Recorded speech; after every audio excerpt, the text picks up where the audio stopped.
எல்லோருக்கும் வணக்கம். இது நம்ம ஸ்ரீராம் ஜங்ஷன். இன்றைக்கி பிறந்தநாள் திருமண நாள் காணும் எல்லோருக்கும் ஸ்ரீராம் ஜங்ஷன் சார்பாக இனிய பிறந்தநாள் திருமண நாள் வாழ்த்துக்கள். இன்றைக்கி சண்டேன்றதுனால கொஞ்சம் காலையிலே தோட்ட வேலையெல்லாம் முடிச்சுட்டு காலையில் இன்றைக்கி சப்பாத்தியும் சென்னா அப்படியும் பண்ணலாம் அப்படின்னு சொல்லி ரெடி பண்ணிகிட்ருக்கேங்க. அதுக்கு முன்னாடி வெயிலில் எல்லாம் வேலை செஞ்சுட்டு வந்ததுனால ஜூஸ் குடிக்கலாம் அப்படின்னு சொல்லிட்டு கொஞ்சம் வீட்டில் தர்பூசணி கொஞ்சம் இருந்ததுங்க. அதை போட்டு இப்போ காலையில் 8 மணிக்கே நல்ல வெயில் வந்ததுனால வேலை செஞ்ச டயர்டில் சரி கொஞ்சம் ஜூஸ் குடிக்கலாம் அப்படின்னு சொல்லி ரெடி பண்ணிகிட்ருக்கேங்க. தர்பூசணி வாங்கினதில் 2 நாள் ஜூஸ் போட்டு மிச்சம் கொஞ்சம் இருந்தது. சரி அதை அப்புறம் ஜூஸ் போட்டு குடிக்கலாம் அப்படின்னு சொல்லி ரெடி பண்ணிகிட்ருக்கேங்க.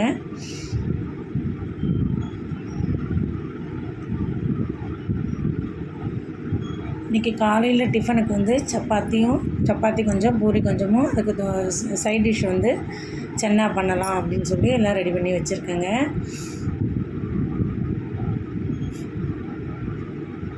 ஃபஸ்ட்டு அடிக்கிற வெயிலுக்கு தண்ணி குடிச்சு கட்டுப்படி ஆகலை. அதனால் கொஞ்சம் ஜூஸ் குடித்தா தான் மற்ற வேலை செய்ய முடியுன்ற மாதிரி ஆயிடுச்சுங்க உடம்பு கண்டிஷனு.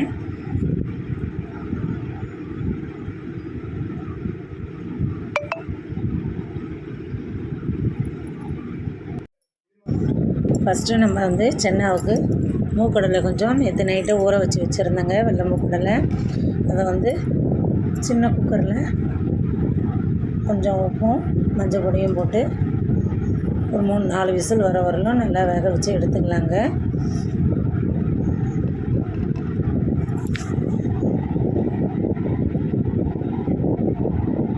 என்ன செய்ய என்னென்ன தேவையான பொருள்ன்றதை பார்க்கலாம்.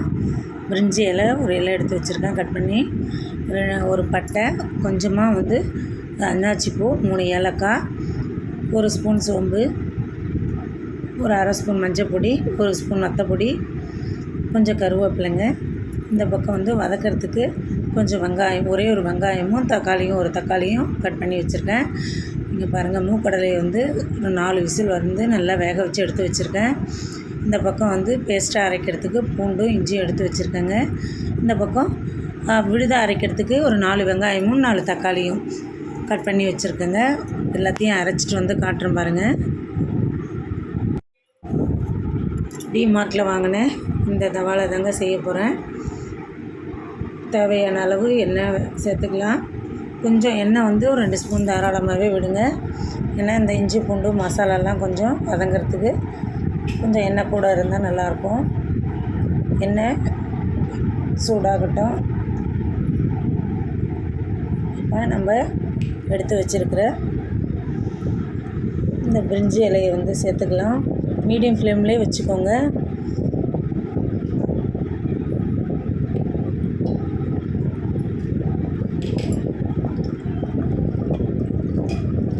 பட்டை, ஏலக்காய், அன்னாச்சி பூ வச்சுருக்கோம், அதையும் சேர்த்துக்கலாம். கொஞ்சம் நல்லா பொரிஞ்சதுக்கப்புறமா சோம்பு சேர்த்துக்கலாங்க. இப்போ அந்த மசாலாலாம் பொரிஞ்சதுக்கப்புறமா கட் பண்ணி வச்சுருக்கிற வெங்காயத்தை சேர்த்துருக்கோம். ஒரே ஒரு வாசனைக்கு ஒரே ஒரு பச்சை மிளகாய் மட்டும் சேர்த்துருக்காங்க.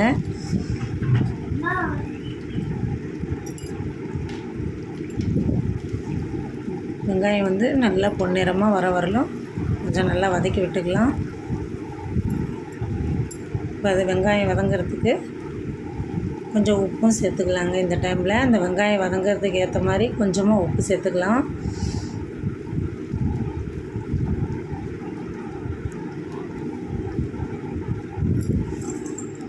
இது ஃபஸ்ட் டைம் இதில் செய்கிறதுனால கொஞ்சம் மீடியம் ஃப்ளேம்லேயே வச்சு செய்கிறேங்க.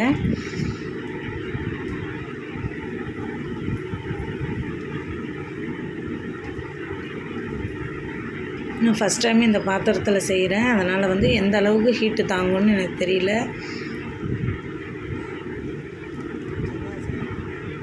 நல்லா இந்த வெங்காயம் வதங்கிறதுக்கு தேவையான உப்பையும் சேர்த்துக்கலாம்.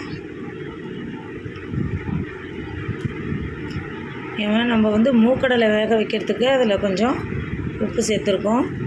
அதனால் இந்த வெங்காயத்துக்கு மட்டும் தேவையான அந்த வதங்கிறதுக்கு சீக்கிரமாக வதங்கிறதுக்கு அதுக்கு தேவையான உப்பை சேர்த்துருக்கோம்.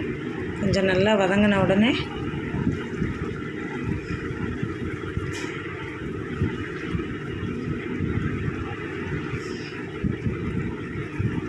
இந்த தக்காளியும் நல்லா வதங்கியிருக்குங்க. இந்த டைமில் நம்மளுக்கு அதுக்கு தேவையான இஞ்சி பூண்டு பேஸ்ட்டு சேர்த்துக்கலாம். ஒரு 2 ஸ்பூன் சேர்த்துக்கலாம். நான் ஒரு 1/4 கிலோ அளவுக்கு மூக்கடலை ஊற வச்சுருக்கேங்க.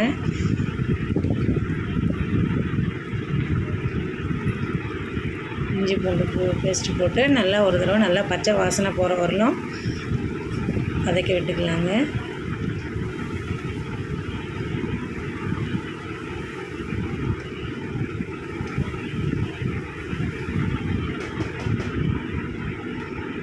இப்போ எண்ணெய் பிரிஞ்சு வருது பாருங்கள்.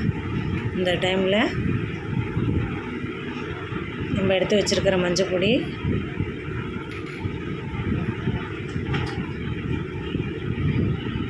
இந்த மிளகா வத்தல் பொடி போட்டு நல்லா வதக்கி விட்டுடலாம்.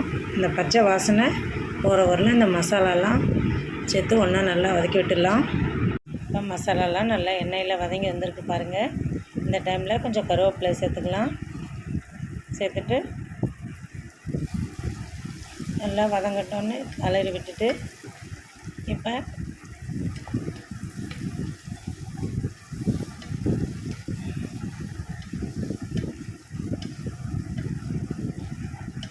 நம்ம அரைச்சி வச்சுருக்கிற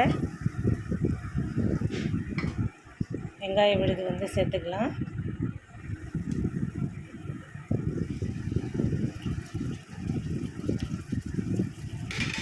சேர்த்துக்கிட்டு நல்லா அது வந்து பச்சை வாசனை போகிற வரலும் கொஞ்சம் வதங்க விட்டுடலாங்க.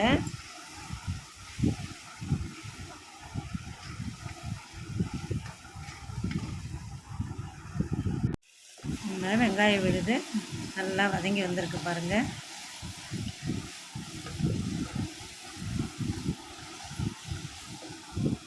இந்த டைமில் நம்ம அரைச்சி வச்சுருக்கோம் பார்த்திங்களா தக்காளி, அந்த விழுதையும் சேர்த்துக்கலாம். சேர்த்துட்டு இதில் கொஞ்சம் தண்ணி விட்டு கலந்து விட்டுட்டு இதில் ஊற்றிக்கலாம். ஊற்றி நல்லா ரெண்டுமே சேர்ந்து பச்சை வாசனை போகிற வரலும் நல்லா வதங்கட்டங்க.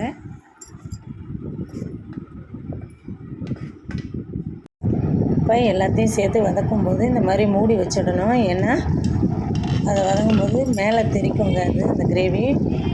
அப்பப்போ இந்த மாதிரி கலந்து விட்டுட்டு மூடின மாதிரி வைக்கணும். இப்போ பாருங்கள் நல்லா வெந்திருக்கு. வெங்காயம் விழுதும் தக்காளி விழுதும் சேர்ந்து இந்த டைமில் நம்ம வேக வச்சு வச்சுருக்கிற இந்த மூக்கடலையை சேர்த்துக்கலாம். சேர்த்து ஒரு வாட்டி நல்லா கலந்து விட்டுக்கலாங்க. நம்ம மூக்கடலை வேக வைக்கும்போதும் கொஞ்சமாக உப்பு சேர்த்துக்கலாம். அதே மாதிரி வந்து வெங்காயம் வதக்கும் போதும் கொஞ்சமாக சேர்த்துக்கிட்டு இந்த மாதிரி கிரேவி ரெடி ஆனதுக்கப்புறம் உப்பு போருமானு ஒரு வாரி செக் பண்ணிவிட்டு அதுக்கப்புறம் தேவைப்படும் போது கொஞ்சம் சேர்த்துக்கலாம். எடுக்கும் போதே நிறைய போட்டுட்டிங்கன்னா உப்பு அதிகமாகிடும்.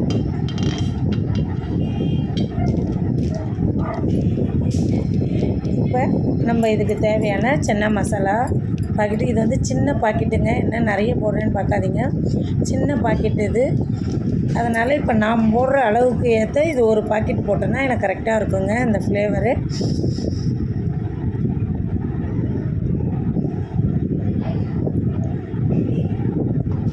₹10 பாக்கெட்டு இப்போ நான் சொன்ன அளவுக்கு வந்து சரியாக இருக்கும். இப்போ நல்லா கை விடாமல் கலரி விட்டுடலாங்க.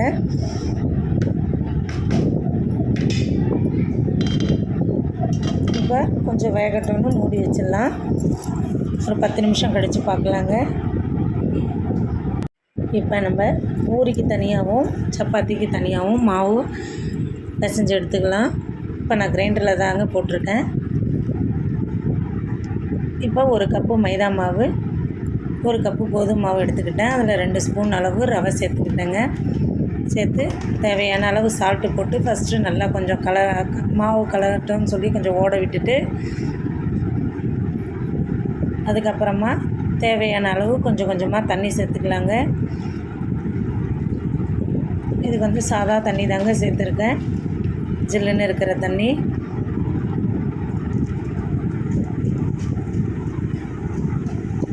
இதில் இந்த மாவு பிசையும் போது மட்டும் நம்ம கையால் பிசைகிற மாதிரி கொஞ்சம் கொஞ்சமாக தண்ணியை விட்டு சேர்க்கணும். நான் எப்போவுமே சரி பூரிக்கு தனியாக சப்பாத்திக்கு தனியாக தாங்க மாவு பிசைவேன்.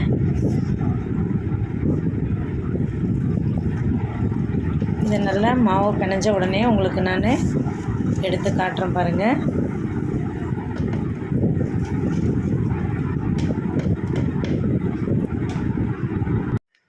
இப்போ நம்ம அடுத்ததாக சப்பாத்திக்கு வந்து மாவு ரெடி பண்ணலாம். இப்போ கிரைண்டரில் வந்து கோதுமை மாவு மட்டும் சேர்த்துருக்கேன். அதில் ஒரு 2-3 ஸ்பூன் அளவுக்கு எண்ணெய் சேர்த்துக்கலாங்க. நல்லா ஓட விட்டுட்டு அந்த எண்ணெயும் மாவும் கலக்கிற மாதிரி ஓட விட்டுடலாம். இப்போ வந்து அதில் சால்ட்டும் போட்டாச்சு, தேவையான அளவு சால்ட்டும் போட்டாச்சு. இங்கே பாருங்கள், பூரி மாவும் ரெடி ஆகிருக்கு. இப்போ இதுக்கு வந்து நான் நல்ல வெந்நீர் வந்து ஒரு கிண்ணத்தில் வந்து கொதிக்க வச்சு எடுத்து வச்சுருக்கேங்க. இப்போ இந்த சால்ட்டு நல்லா எண்ணெய் சால்ட்டு எல்லாம் நல்லா கலந்ததுக்கப்புறமா கொஞ்சம் கொஞ்சமாக வெந்நீர் விட்டு பிசைஞ்சிக்கலாம். இங்கே பாருங்கள், கிண்ணத்தில் நல்லா சூடாக வெந்நீர் வச்சுருக்கேன். இந்த டைமில் கொஞ்சம் கொஞ்சமாக தேவையான அளவு சேர்த்து மாவை பிசைஞ்சு எடுத்துக்கலாங்க.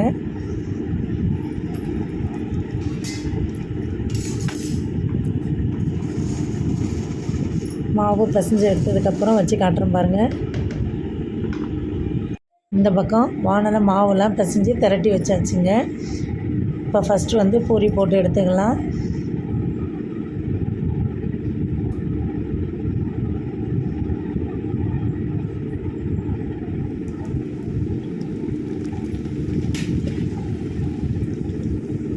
சப்பாத்தி மாவு வந்து பிணைஞ்சதுக்கப்புறம் கொஞ்சம் நேரம் ஊறலாம். ஆனால் பூரி மாவை வந்து ஊற விடக்கூடாதுங்க. அதனால் சப்பாத்தி மாவை பிணைஞ்ச மாவை நல்லா அப்படியே காற்று போகாமல் கிண்ணத்தில் போட்டு மூடி வச்சுருக்கேங்க ஊறட்டோன்னு.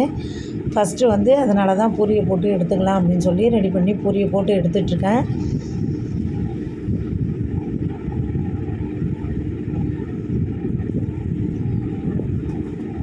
ஃபஸ்ட்டு எதுக்கு பூரியை போடுறேன்னா, பூரியை போட்டு எடுத்துகிட்டு நம்ம இந்த எண்ணெயை வந்து சப்பாத்தி சுடுறதுக்கு வச்சுக்கலாம். அதனால் எப்போவுமே நான் வந்து ஃபஸ்ட்டு பூரியை செஞ்சுட்டு அந்த எண்ணெயில் தாங்க அதுக்கப்புறம் சப்பாத்தியும் ரெடி பண்ணுவேன்.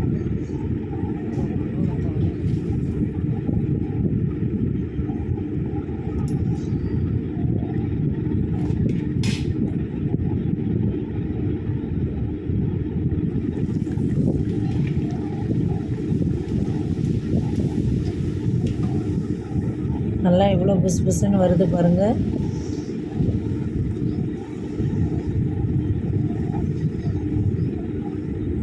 சப்பாத்தி மாவை வந்து நீங்கள் வெந்நீரில் பிசையும் போது ரொம்ப சாஃப்டாக இருக்குங்க. அது ரேஷன் கோதுமை மாவாக இருந்தால் கூட சரி, எப்போவுமே வந்து நல்லா கொதிக்கிற தண்ணியில் மாவை பிசைஞ்சு வச்சிங்கன்னா நல்லாயிருக்கும். இப்போ எல்லா பூரியும் போட்டுட்டு எடுத்து காட்டுறேன் பாருங்கள். பூரி ரெடி ஆகிடுச்சுங்க. அந்த பக்கமும் சப்பாத்தியும் வச்சாச்சு. அடுத்தது அவங்களுக்கு டிஃபன் கொடுத்துடலாம். காலையில் டிஃபன் ரெடி ஆகிடுச்சு. சின்ன மசாலா பண்ணியாச்சு, சப்பாத்தி பூரி பண்ணி அவங்க 2 பேருக்கும் டிஃபன் கொடுத்துட்டு நானும் சாப்பிட்டாச்சுங்க. இன்றைக்கி பையன் வந்து எங்கேயாவது வெளியில் கூட்டிகிட்டு போமா அப்படின்னு சொன்னான். அதனால் இன்றைக்கி சாந்தி ஸ்வீட் ரொம்ப ஃபேமஸுங்க இங்கே. அங்கே போயிட்டு கொஞ்சம் ஸ்நாக்ஸும் வாங்கிக்கிட்டு பழமுதிர்ச்சோலையில் போய் பழம்லாம் வாங்கிட்டு வரலான்னு போகிறோங்க.